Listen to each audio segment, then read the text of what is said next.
right, guys, let's get started. Thank you, everybody, for joining us today. So today's main focus, we're doing a little office hours webinar today for email to case premium. Just to remind our customers out there of the IC vision as well as our App Exchange vision. The vision for Internet Creations is empowering the world to deliver the perfect service experience every time.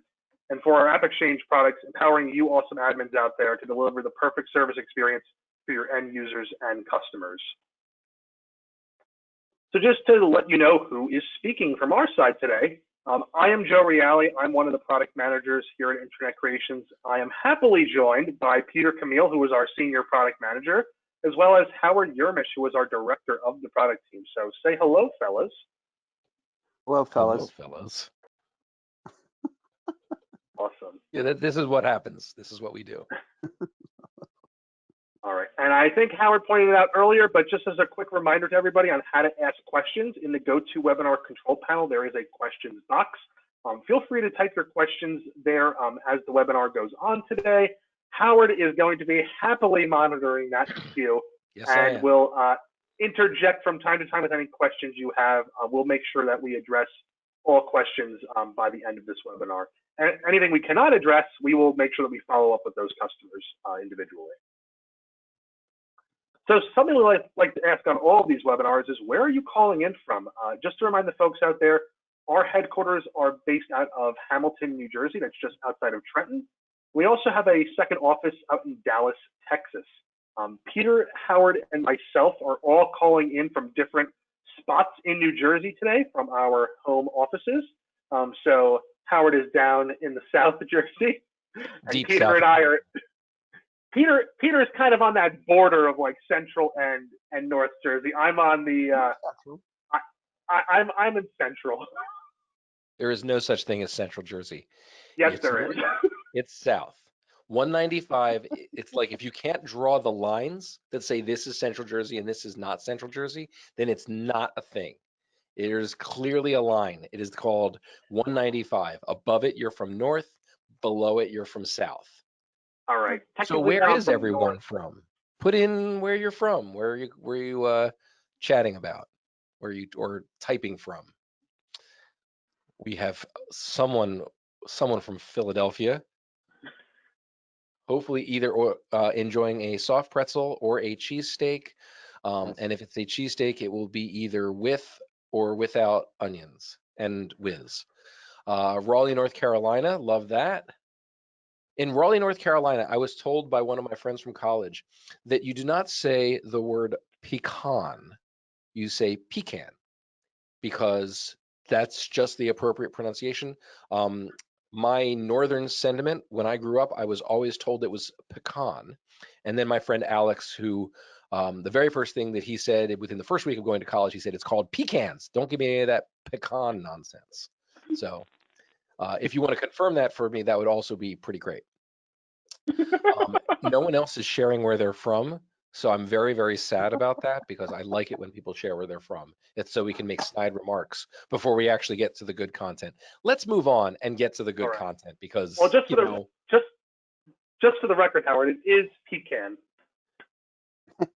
I'm letting you know that I was told that it was pecan, and it had that thing.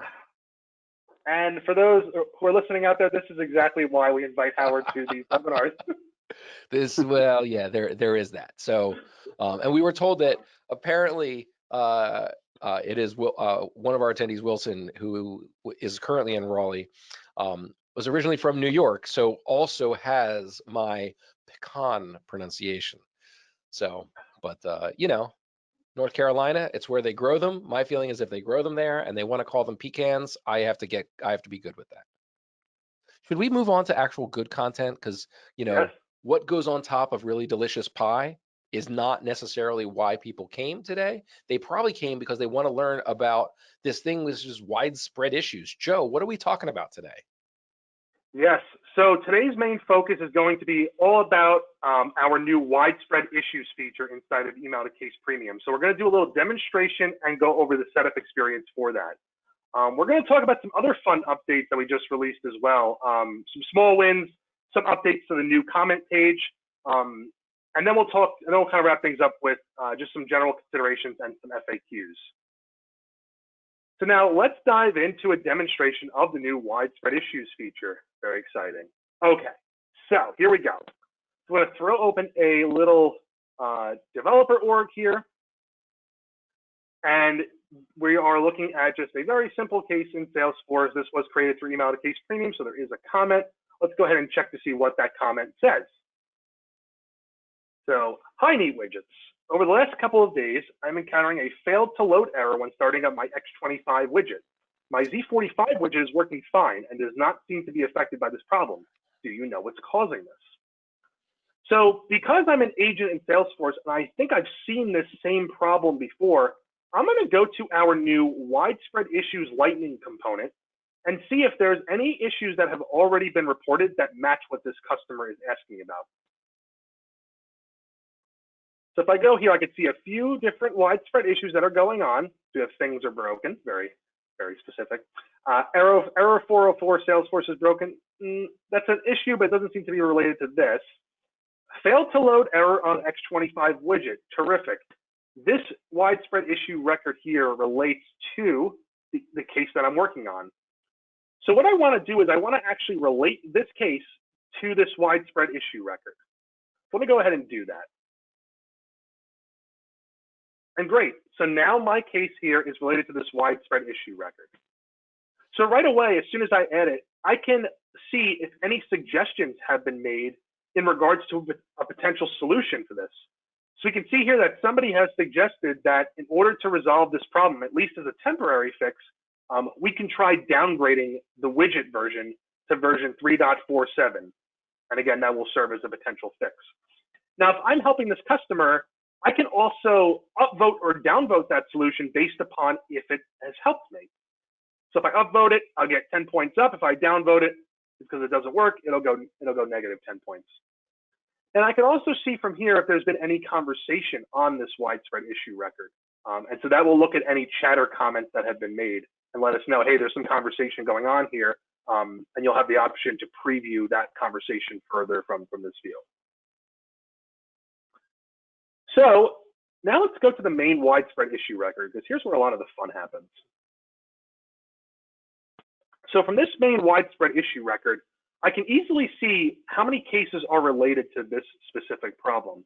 So you can see here we have 3 cases related, 2 before I entered the org today, and the one that I just added to be part of this issue. Now, this is where the support team manager or somebody like in the triage role will be working to inform customers about different updates and potentially solutions regarding the specific widespread issue. So what we've done is we've brought on our timeline component that we've traditionally used for case comments on the case object, and we brought it over to the widespread issue object. And so from this timeline component, I can send out a public broadcast in which I notify all of the related customers on all of those different cases. I could send them all one update in a single email without the need to inform my agents on what they have to say, and then each individual agent has to go to the respective case and send out their own version of that message. So from here, I could decide who the message is going to come from. I have it coming from me, but I could also choose it to come from whoever owns the widespread issue or a case owner. I can choose who's going to get the message. So here I'm going to click, I want everybody who's a contact on one of the related cases to get notified, and that will also pull in case team members. And I also want to notify the case owners of this comment I'm about to add. If I want to update any field on either the related cases or the widespread issue record, I can do that here in the left-hand panel. So because I prepped for this webinar, I wrote up a little canned comment that will address this specific problem. So I'm going to insert that canned comment, which we also support on the widespread issue public broadcast page. And the canned comment also supports, or really the comment itself will support any merge fields. And you'll see here we have a simple merge field selector. One of the most common merge fields I think I use all the time with this is addressing the contact by their first name. And just to make sure that that merge field is going to work correctly, I'm going to click on this little preview email button here. And so we've made an enhanced preview in which you can view how each email on all of the respective cases is going to look. And you can also see how the emails to case owners will look. So you can see here, it has pulled in Martin as one of the recipients of this message. And then if I want to see the next related case, it's going to pull in Sean as a recipient of this message. So you can it's just a nice, easy way to verify that your merge fields have values that are rendering properly. All right, everything else here is great. I'm not going to add any attachments. I'm going to leave the default email template as is. This is all defined in the setup experience, which we'll talk about in a minute. So I'm going to go ahead and just send this away.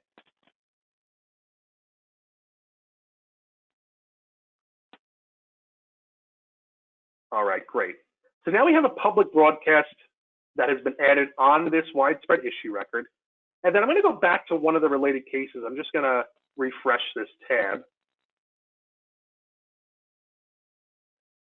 And you can see here that the email that I just sent off of the widespread issue record was added as a case comment on this case.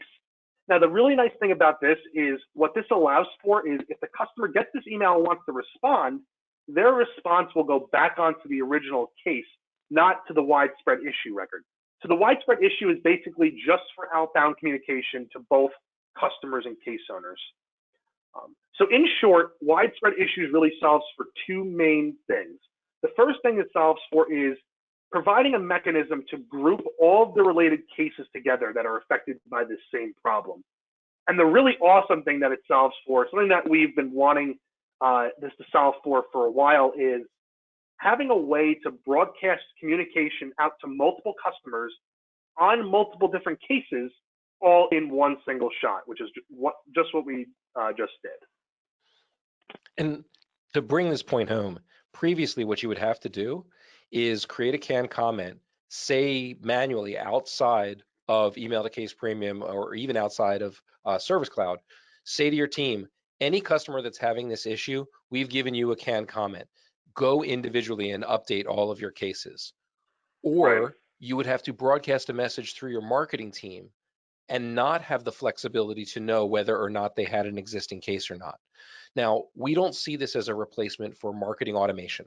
So if you need to tell every single one of your customers that you're having an issue, marketing automation is probably still the best choice because that won't make them have to have a case. But for customers that are reporting an issue and are going back and forth, the ability to try out different solutions to work through those things and then to keep those customers all in the loop as you work through the problem, this is I don't want to call it the perfect solve for it, but I will call it the perfect solve for it. This really solves that fundamental core service issue, which is keeping everyone in line in terms of what's going on, what's the status is, and doing it in a very productive way. It's only taking one person to compose that response and send it out, and then every case benefits from it. Right. And then I'd like to add to that a third thing that I love is how it fosters collaboration amongst the support agents to solve the issue. So you can by upvoting and being able to see what other solutions other people have come in with, you can upvote those and really collaborate together as a team. Yeah, and Exactly. that point, Peter, Peter's point about that, there is a concept in knowledge-centered service called intelligent swarming. And knowledge articles are usually the place that you do it, but intelligent swarming suggests a rapid approach to it. Otherwise, it doesn't feel much of a swarm. Like if you swarm around an issue that's happening and it takes you 6 months or 3 weeks to resolve it, that doesn't feel like a swarm. It kind of just feels like an amorphous blob kind of slowly moving across the pavement. What this really does is as that emergent issue happens, imagine something like a power outage in a particular community where it's not affecting every single person that subscribes to that power, but as people are reporting issues, those cases are showing up and they're noticing, oh, it's this section. So we need to now create a widespread issue that says for people who are part of this transformer zone or what have you, I'm not a power person, so whatever, but people who are affected by it, we can work with them all together. Our marketing team can let people know globally, we had a power outage that may have affected these different areas. But for people individually, you can give them the real-time updates. Just so you know, for people who are affected by this, as of 1 o'clock today, we were able to do X, Y, and Z. You should see your power turn back on around 5, but we'll give you another update around 4. This solves for that kind of swarming of the problem around there. Right. Well, thank you, guys. I just wanted to touch on real quick a little bit of the new setup experience. So we redid the setup experience with a Lightning designed interface, and we've since added a widespread issues tab to this new setup experience. So the first thing you're going to be asked is, do you want to enable widespread issues or not? If you don't want to enable it, all of those other settings are going to hide. Once it's enabled, you're going to be displayed all the additional settings. So you can decide who should be the widespread issue owner. As we discussed earlier, that might be somebody who serves as like your department manager or a support team manager. You can decide which status options should apply to that widespread issue record. In terms of things like when a widespread issue record becomes closed or resolved, when does that fall off the radar, off of that component? When does it become something that becomes archived rather than an active ongoing issue? And then some other preferences here surrounding which fields display and which templates are used on the new comment page for widespread issues. Awesome. All right, so let's go back. Oh boy, everything went black here. It's a black slide, Joe. That is correct. Wow, totally forgot about that. I've been having some weird GoToMeeting issues, and I've seen this happen before where the slide goes black, so I have to, thought that was it, but evidently forgot about my own slide here. So, some other cool updates to share other than just widespread issues. The new comment page has received several updates. One of the updates being that, let's say you're on the new comment page, you're in the middle of responding to a customer, and in that moment, in that 5 or 10 minutes that you're on the new comment page, you get a response back from the customer. Traditionally, what would happen is that comment would go unnoticed until after you had already sent your next response. But we've added a new feature so that on the new comment page, you will be notified in real time when a new comment is added if you are on the new comment page during that same moment of time. And you can see here that I was on the new comment page and somebody added a comment, and I get a little notification up here saying a new comment has just been added by API user, click here to review.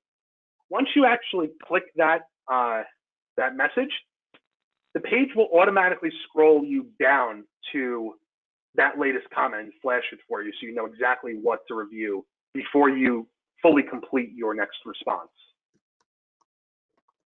And something to add to that is that doesn't just work with customers, that also works internally.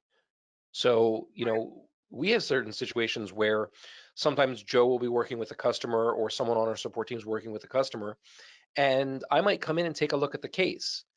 If I decide that I'm going to send a quick message, now whatever Joe was writing, he sees, oh, Howard responded some way. I'm not going to just send a follow-up response that says the same thing Howard does, but I usually don't do that. But it works both for customer responses and also your internal team's responses as well. So we've definitely heard situations where customers might have, they open up a case and they start working it and they might not have taken ownership of it. Someone else may have taken ownership. So imagine the case exists. I come in and I start thinking about my reply, and then Joe comes in and takes ownership and starts working on it. We now know that someone is replying because when that reply gets sent out, we get that notification. Right. And sort of a related update to this, one other update I wanted to talk about with this is if somebody's on the new comment page and a draft has already been started by somebody else, a notification will appear for them as well. And so that notification will say, you know, a draft has been started by another user. Make sure that you're not duplicating efforts and, you know, having 2 or more agents working on the same case all at once. Now, here's a feature that Howard really, really loved. This is one of his most recent favorite additions to Email to Case Premium. and that is the concept of @mentioning recipients inside the comment body. So on the new comment page today, we provide a message recipient section where you can easily do a type ahead search for any contacts or users and add them as recipients for your outbound email and comment. But in the latest release of Email to Case Premium, we've actually added that same functionality inside the comment body with the use of @mentions. So let's say I'm writing a long case comment and I'm in my third paragraph of it, and I'm like, you know what, I really want to add the account executive to this message. I can easily @mention and then start typing the account executive's name, and the results will come up so I can add them as a recipient. So once I click on one of the recipient results here, it'll actually add them up into the to line of this message. And I think the gutter cleaning has begun, Howard. So if you guys are hearing anything, it are right in front of my house. Perfect timing for all of this, I'm sure. Yes. All right, so now we have some additional fun new features we've also added that will come along for the ride with this latest release of Email to Case Premium. The first is more control over auto add new contacts. So we've added a new setting that will allow you to determine if somebody who is CC'd on an email message should be added as a contact or not. This has been a long time request for just having some more controls over which folks get added as new contacts on a case. A lot of our customers are looking for just the message sender to be added as a contact and not necessarily everybody who's copied. So we now provide that option to get some more control there. We've also added a new email block list feature. So if you're ever stuck in a situation where you're in an email loop or you're getting a bunch of spam messages from somebody who you don't want to receive cases from, you can actually specify domains or specific addresses that should be blocked from either creating new cases or updating cases in Salesforce. It's still a best practice that if you do have, certain email addresses that frequently send you spam, to work with your email administrator at your company to try to see if you can block those emails from ever getting forwarded to Salesforce in the first place. But this is really nice because it provides a quick fix if you're in a jam and you're encountering that situation where you suddenly start seeing hundreds of cases from this address that you don't want to see any cases from. So that was a really nice addition to the package we've added. And the last thing here I wanted to mention was a new change that Salesforce had introduced in winter 21 regarding email threading. So Salesforce has made a change where they're no longer necessarily looking for the thread ID in an incoming message, but they're looking for the message ID inside of email headers to help match new incoming emails to existing cases. Now, Email to Case Premium, we've made an update to the package to sort of match that behavior. The one thing that Email to Case Premium will solve for today in newer versions is the scenario where somebody sends in an incoming email and copies multiple colleagues, and then one of those colleagues replies all, which would traditionally create an unwanted duplicate case in Salesforce. So that will no longer be the case. So once you upgrade, we're going to be storing the message ID on that case creating email. And then if somebody who was copied on that email replies all back into Salesforce, their reply is going to have that same message ID. And without the use of the thread ID, we're going to be able to match that response into Salesforce into an existing case. And so this will hopefully help cut down on some of the traditional use cases where folks start seeing duplicate cases being created in Salesforce.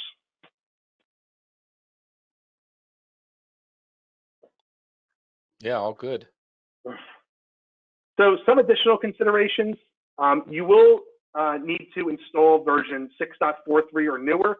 I'll be announcing this again at the end of today's presentation, but we are doing a push upgrade for Email to Case Premium starting with sandboxes tomorrow. So if you were looking to test this in a sandbox, you will just get this upgrade tomorrow morning. anything that we've displayed here today in terms of things you're seeing on the new comment page or widespread issues, those are Lightning only changes. So all the stuff we've gone over today, anything that has a visual piece to it is for Lightning Experience users only. So those will not be available for folks still working in Salesforce Classic. Some frequently asked questions that we've gotten from customers and internally while we've been developing this new feature. How does somebody enable widespread issues? Again, go into the new setup experience. There's a new widespread issues tab. And once you enable the initial setting, that means the feature is activated and you'll be able to see the additional preferences there as well. What happens when a widespread issue is solved? So I think I mentioned it earlier, there are some settings that will allow you to determine when a solved issue becomes archived. So maybe a solved issue will become archived after 1 week, meaning that if it's solved today, it still shows up as an active widespread issue that users can reference for 1 more week before it becomes archived. And that will really help with situations where you've sent out communication saying, hey, this problem is resolved. You know, you have to do X, Y, and Z steps to get a resolution. And the customers who haven't yet seen that email are continuing to report that same widespread issue. So it really helps solve for that use case. And then what type of support are we offering in relation to this new feature? This is going to be standard with all new installs or upgrades of Email to Case Premium, and it's going to be fully supported by our team. Any limitations that apply will be documented in our public-facing documentation. So at this point, I just want to stop and start taking any questions we may have. So Howard, let us know, what do we got? So far, everyone is very, very quiet. They don't like asking questions. They like observing the brilliance that is what you're presenting to us. So one of the things that I was thinking about was in terms of email limitations. So imagine that you've got 100 cases related to a particular widespread issue, and you then send out a broadcast to all 100 cases. What's the knock-on effect with any of those single limit email kinds of conditions? Good question. It should act as if, in terms of the limits it uses up, it should act as if the agents went to, if there was 100 agents that went to each of those cases and sent an individual email. So it should count in the same fashion as that. I think Salesforce has a limit of like 5,000 emails a day through the single email message method. Since they've raised it a few years back, I've seen very few customers encounter a problem with that new limit. It used to be like 1,000, and now it's up to 5,000. So again, it's not something that we commonly see becoming an issue. In essence, we're distributing those sends across all of the related agents, as opposed to having it affect one user. So imagine that if you had 100 cases and you wanted to send out 10 updates in one day, it's not one user burning through 1,000 email messages in those 10 updates. Those 1,000 updates are spread out across each support agent. So if you had a team of, say, 50 agents, each of them would be using 20 emails towards that 5,000 email limit. So we wanted to do this in a really sensible way. We do have a question, and this is regarding the removing of the ref ID to get in line with the Winter 21 release. Does this update include that? Yeah, so we've included an update to Email to Case Premium that will, again, solve for that situation where somebody sends in an email and then a colleague of theirs replies all without the thread ID, and being able to match the incoming email to the existing case without that thread ID. We're not solving for it in the exact, like we're not doing everything that Salesforce is doing with standard Email to Case. And in fact, something I probably should have included in here, we have a brand new knowledge article that talks all about the change that Salesforce introduced and how Email to Case Premium will solve for that. Yeah, yes. One other nuance to that is this update. If you're an email to case premium customer and you're worried that Salesforce removal of that thread ID is going to cause problems for you, chances are you're actually already using the email to case premium thread ID and not the Salesforce thread ID. In fact, that is the best practice. We are not removing the concept of thread IDs from email to case premium. What we're adding is the ability to look at those message headers to do additional functionality that we couldn't get just from the thread ID. Think about it this way: Salesforce is saying we were using this thing to solve the problem. We're going to stop. We're going to put that over here on the side. We're going to use this new thing to solve the problem because we think that will be better. What we're saying is we were using this thing that kind of was like Salesforce's thing, and now we're going to use this extra thing too. So we actually now have two things that we can work with as opposed to just exchanging one for another. So what we can do with the combination is actually a bit more powerful, not right away, but in the long run in terms of what we can do with processing inbound and outbound messages. We could definitely do that. Right. Another question, which is, could any of these new features be used to prevent a case from being reopened by a customer after it's closed by simply replying with a thank you to the case closed email as they normally would receive? Good question. So none of these features would solve for that specifically. Now, I'm trying to think here. If an incoming email comes to a closed case, you have some options. Some customers like the fact that a case will change statuses and move from closed to reopened. That is usually being controlled by like a workflow rule or process builder process to change that status. Email to case premium itself does not touch the status field for the most part, with the exception of our time closed until new case creation feature, which may actually play into this. So if you're not aware, time closed until new case creation is a feature inside of email to case premium that says, if I receive a message on a closed case and it's past a certain time window of that case being closed, should I update the existing case or create a new case? And a lot of our customers really like this feature because they often will encounter this scenario where a case will have been closed for months, and the customer knows that some agent had helped them months ago, goes back to their inbox, finds that email thread, and then just replies and says, hey, I'm having this other new separate issue. And so we want, in that scenario, for that response to create a new case rather than update an existing case.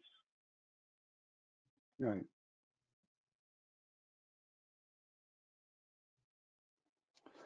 So, Joe, I have a question for you and our audience.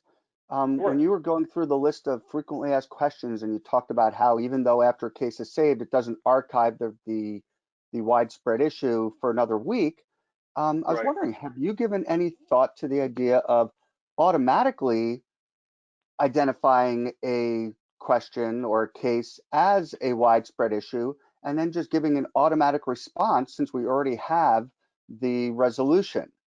And so I'm curious if you've given any thought, and I'm curious if our customers on today's call, if that's something they would be interested in. If so, give a quick, yes in the question, or no, however you feel about that.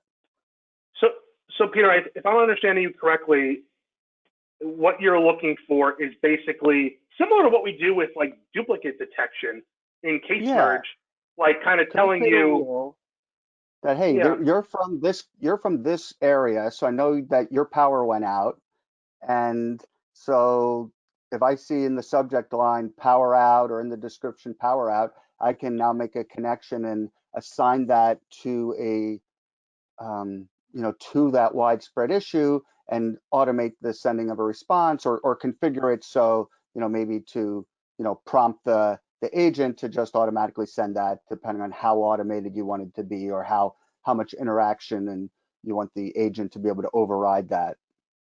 Yeah, I have given it some thought. It did not make the cut for the first release of widespread issues, but yeah, no, it definitely makes a lot of sense, and it definitely will help drive users, agents, to review the widespread issues when there are some that are active.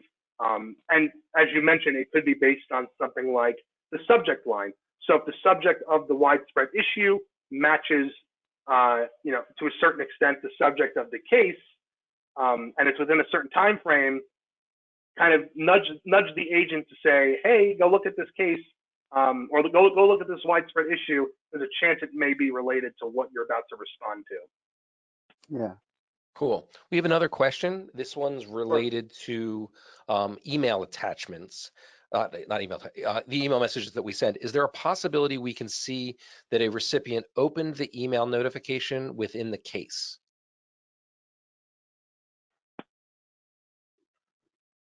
Read receipts, right? I'm talking about here? Yeah. In effect, yes. Yeah. We did have an idea for this about a year or so ago. We did talk about this.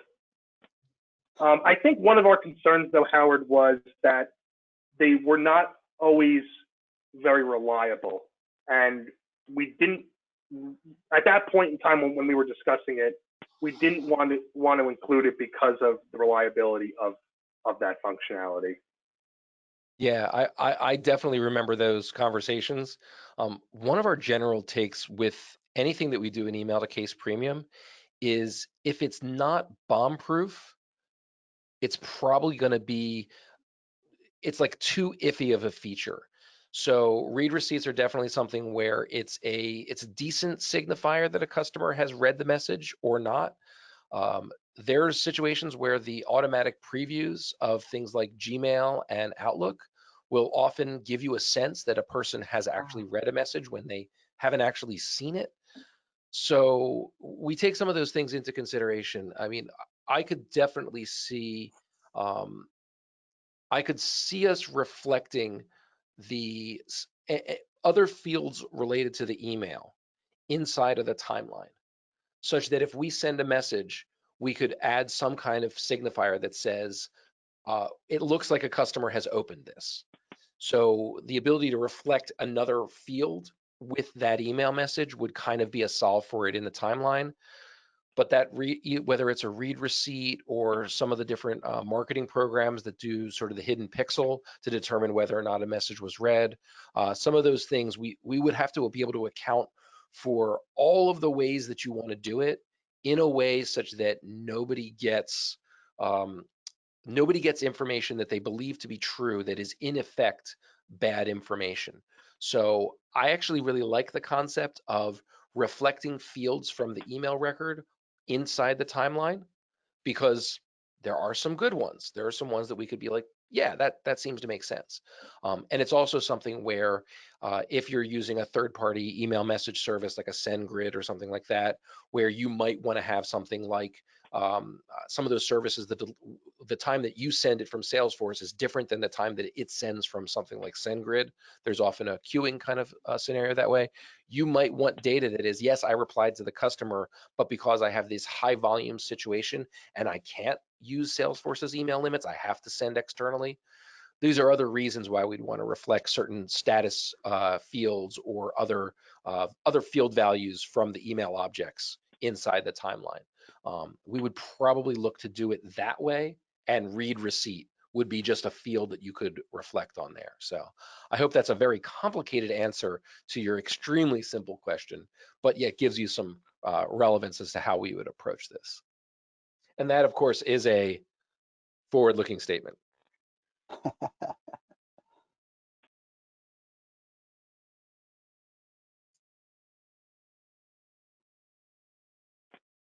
Cool. All right. Well, we're slow on questions now. So Joe, do you want to keep going? We can still certainly hang out, but for those people who are desperately trying to get back to a normal day, what the heck is a normal day? God. Well, yeah, and if anyone has any questions as we move along here, we're almost done. Please feel free to just continue putting them in the questions panel, and Howard will continue monitoring them. Just a couple of things, and in terms of all these questions, we really rely on our customer feedback for determining what functionality and enhancements go into our applications, not just email to case premium, but our entire service experience suite. If you have a specific idea you want to run through, or if you're having a specific challenge and you want to see if one of our products can help solve for it, please feel free to schedule time with us, the product managers, using this link here, ic.force.com/product feedback. And that's going to set up a meeting with Howard, myself, and Peter, so the three people who are on this panel today. So if you want to listen to Howard some more, please feel free to join. Sorry, Under Howard. normal circumstances, I may refer to it as the brain trust, but clearly that is not the case. Also, we do have a, not brand new, but it's relatively new, group on the service experience or on the Trailblazer community for our service experience suite. So please feel free to join our Trailblazer community group, ic.force.com/trailblazer will bring you right there. And I think we just actually recently posted an update about widespread issues. We had some customers already asking us some questions. All right, let's go through the upcoming events, and then we have another question that we'll jump back to. So Joe, we got Sure. Sandbox pushes tomorrow that you already mentioned, but let's go Correct.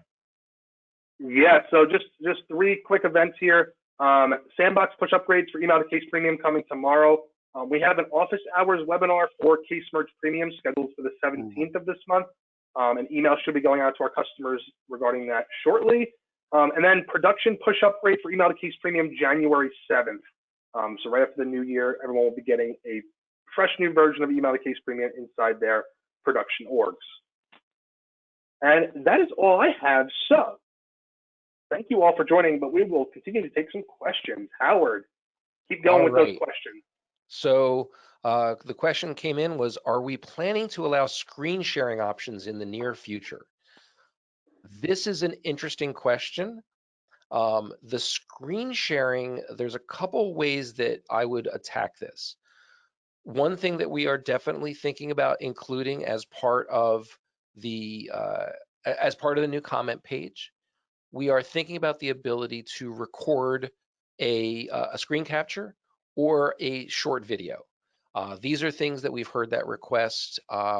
We experimented a little bit recently, and we think we have a good way to solve for it. I don't think it's going to be a replacement to something like what is the name? Snagit, something like Snagit or some of the other sort of high-end screen capture programs. But for that quick screen grab where you need to get a couple of things here and there, it might be a very good, a good starting point for people. We still think that a tool like Snagit is an amazing tool. People should be using Snagit. But if you just need to do a quick screen grab, we might have something for you coming soon to an org near you. As far as a live screencast, what I would probably attack that is that's not an email to case premium function, but the ability to integrate with GoToMeeting, Zoom, WebEx, where it comes through like a canned comment. So if you wanted to have something that automatically spun up one of those screen sharing sessions, such that as you're composing a comment to the customer, you would immediately have all the information that you would want to create as an on-demand, almost like integrating with WebEx or integrating with GoToMeeting and making that part of the canned comment insertion. So we get a brand new screen share with the customer as part of creating a new comment. That I could see us doing, but I don't think we're well placed to attack screen sharing separately. And I hope that sort of answers that question. Let me know if you have any other follow-up questions for us regarding that. So, something I just want to throw out there real quick, Howard, is that there is a free tool called TechSmith Capture. You can see it here in the bottom of my screen, hopefully. And that will launch like a little bubble, and you can take your screenshot, and it provides very simple options, such as putting arrows towards things, highlighting text, inserting a comment, things like that. It's a very simple, basic, free, screen capture tool that I use. Yeah, so good stuff. And we didn't even talk about some of the things that we're going to do in the near future.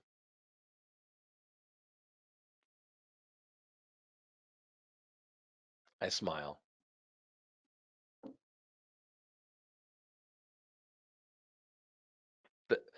let's for those of you who are still on the call, consider that what we're delivering now with widespread issues and the changes to the new comment page and these things, we're kind of marking the end of a pretty significant cycle of release options. So if you think about the start of 2020, when we revamped the entire setup experience for Lightning, and then added some more new comment stuff, and finishing this, there's a whole bunch of things that I can't even think about all of the stuff that we've added over this last year. It's been like ridiculous, the number of ads, all the integration stuff with all of our products, the timeline settings, things that we've really added to this experience. We're kind of closing a big chunk of development, and we are starting the next gigantic heavy lift. The next gigantic heavy lift is towards making it possible for multiple groups and teams in your organization to use Email to Case Premium specifically for their individual business requirements. It is a gigantic lift in terms of how we have to approach it in Email to Case Premium, because just imagine that all of the settings that might apply to one group of users apply differently to another group of users. So we have to be able to account for that and address all the particular features that Email to Case Premium does.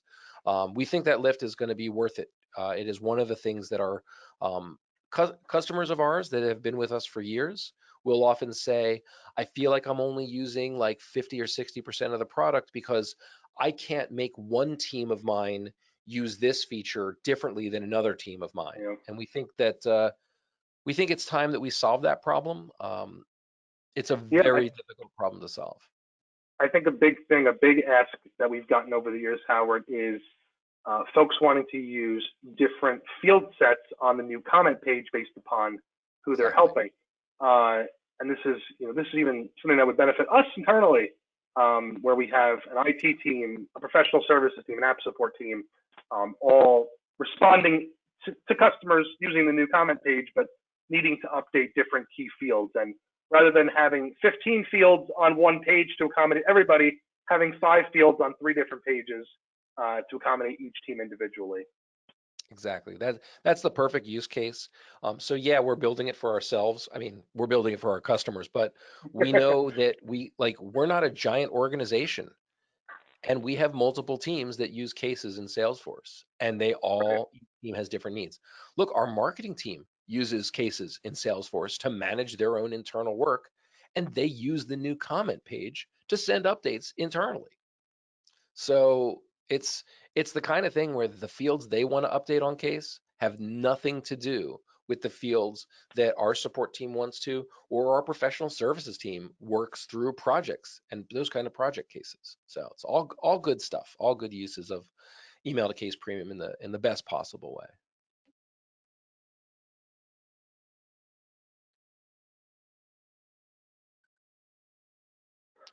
My Apple Watch just told me to stand up, so I think we're going to close up so that I can obey what it just said to me. It just said stand up, and realistically, everybody with an Apple Watch gets a notification at 10 minutes before the hour that's like, you should be standing up now. So if you just got it, me too. So that's funny. Yeah, so at this point, thank you all for being here. Joe, thank you for running these office hours, doing your usual thing. Peter, thank you for helping with these office hours. This is great. And thank everyone for attending and being our customers. We are always open and ready for this kind of feedback. So I have links in the chat for you about scheduling time with us, links to join the Trailblazer community. We're here for you. Tell us how you want this product to work. We will be listening and we will be interested. So. Yep. Thanks so much, Howard. Right. Thanks, everyone. Thank you all for joining. And yeah, everyone have a great rest of your day.